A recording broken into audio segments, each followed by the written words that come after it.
Europe 1, il est 8h27, Thomas Soto. La morale de l'info, Raphaël Antoven. Bonjour Raphaël. Bonjour Thomas. Comment ne pas parler d'Alep avec vous, le martyr d'Alep qui aura suscité une vague d'indignation, pour le coup tardive mais mondiale. Oui, c'est vrai, mais enfin l'indignation, Thomas. Vous savez, comme dit le site satirique Le Gorafi, on va bientôt manquer de réserves. Les stocks d'indignation sont épuisés. Au-delà de la blague et de la plaisanterie, ça veut dire quoi? Que s'indigner ne sert à rien, Raphaël? Pas du tout, c'est très utile de s'indigner. Un jour, dans la rue, je vous raconte une histoire, un homme devant moi hurlait tellement fort contre une voiture à l'arrêt qu'on se disait de loin que le conducteur s'était barricadé dans son véhicule en attendant et attendait en tremblant que le feu passât au vert. Mais de plus près, on s'apercevait qu'en fait la portière était ouverte et que le type qui avait l'air de vouloir à tout prix entrer dans la voiture pour assommer son conducteur se contentait en réalité de claquer la porte à répétition avec l'air furieux sous l'œil impassible du conducteur que cette comédie n'inquiétait pas du tout. Et ben on est comme ça, nous les indignés, les belles âmes, on est des claqueurs de porte.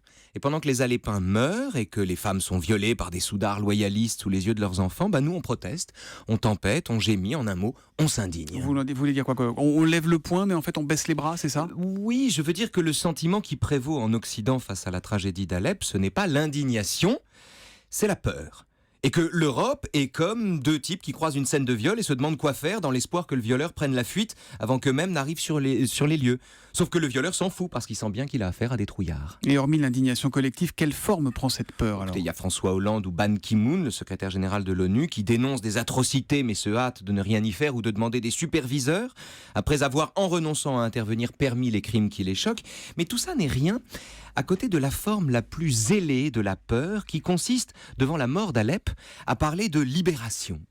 Ou bien à présenter Poutine ou Assad comme un moindre mal, et à dire qu'au fond, les morts d'Alep sont le prix à payer d'un retour salutaire en Syrie de l'autorité de l'État. Cela, ces derniers, les gens qui poussent la peur jusqu'à l'approbation, ne baissent pas seulement les bras, mais, pardon de l'image, baissent le pantalon, en espérant que, puisqu'ils sont consentants, le russo-syrien sera peut-être un peu délicat. Et la morale de l'info, Raphaël? Quand on a peur de son ombre, l'ombre s'étend.